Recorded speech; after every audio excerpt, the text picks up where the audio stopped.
Here at the YMCA camp, we pull water in from a nearby reservoir and filter it and use it for our drinking water and our fire suppression.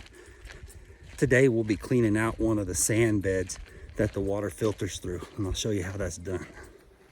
I decided to use a skid steer to position a bucket real close to the end of this walkway so that I can pour the used sand into this bucket, and then I can dump the used sand over on this pit.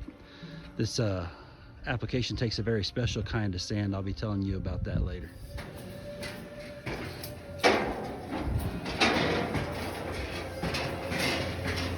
We've pumped all the water out of the reservoir into this holding area. This is used sand, and this is where the sand's going to go. We're just going to dump it right in there. So when water gets pumped out of the reservoir, it comes to our water filtration plant, and we have 3 of these big basically water silos, and you can see the water getting sprayed into one right now. Let me show you what one looks like underneath the water, what's at the bottom of one of these things.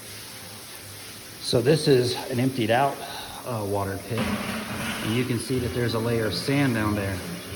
That's a layer of sand is 18 inches deep, and then it goes to a bed of activated charcoal, which is 9 inches deep, and then it goes to another bed of sand, which is 18 inches deep, and then it goes to a bed of coarse gravel, and then to a bed of fine gravel. And then below all that are some perforated pipes that catch the water and carry it after it's been filtered. And what Warren is doing down there is he is scraping off the top layer of sand that has caught all the algae that has come out of the reservoir. And then he'll take those buckets and he'll attach them to this block and tackle down here, and I'll hoist them up, and then I'll dump those buckets into this larger trash can, and then I'll wheel that trash can all the way out here to the end of this walkway where I have removed a railing, and I've positioned a skid steer here with its bucket up about level with the walkway so that I can pour the sand that's been basically used. It's caught a bunch of stinky old algae, and once this is full, I'll take it and I'll dump it over there on that bed of sand.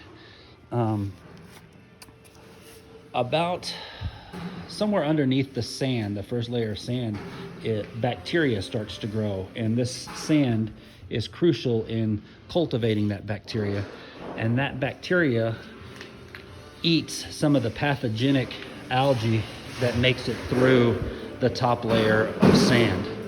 So it's kind of a little ecosystem down there designed to help purify our water.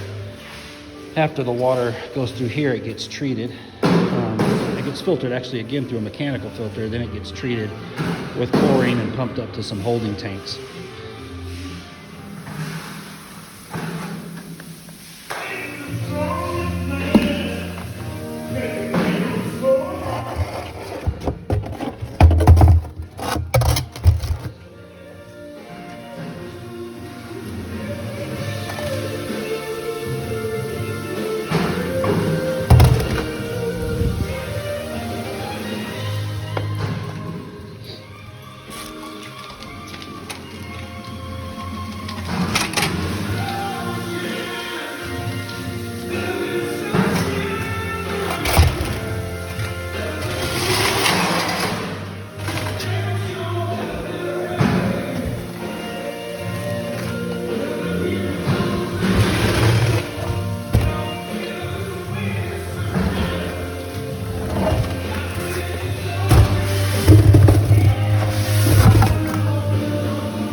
Use a couple of sheets of corrugated metal to stand on, and that way you can not sink into the sand.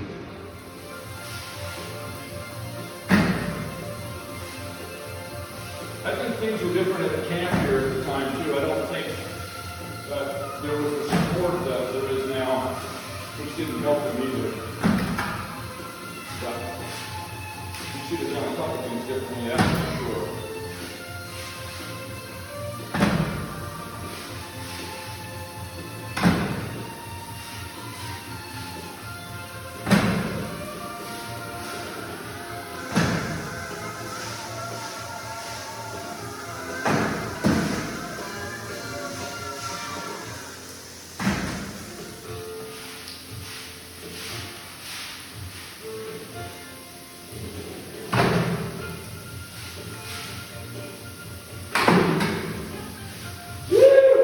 Almost there.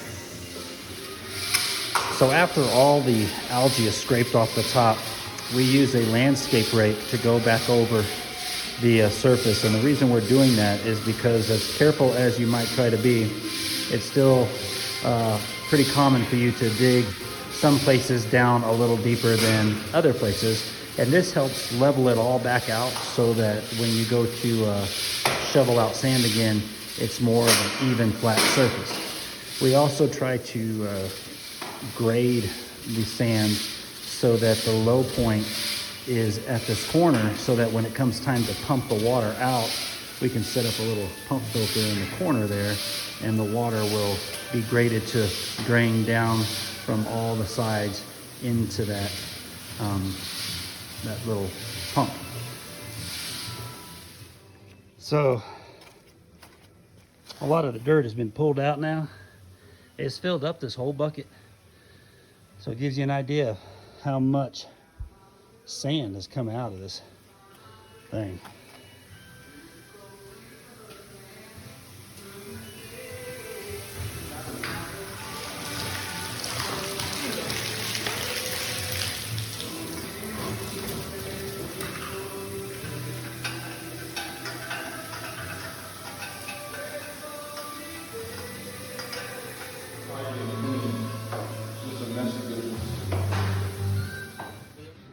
Safety ratings back in place.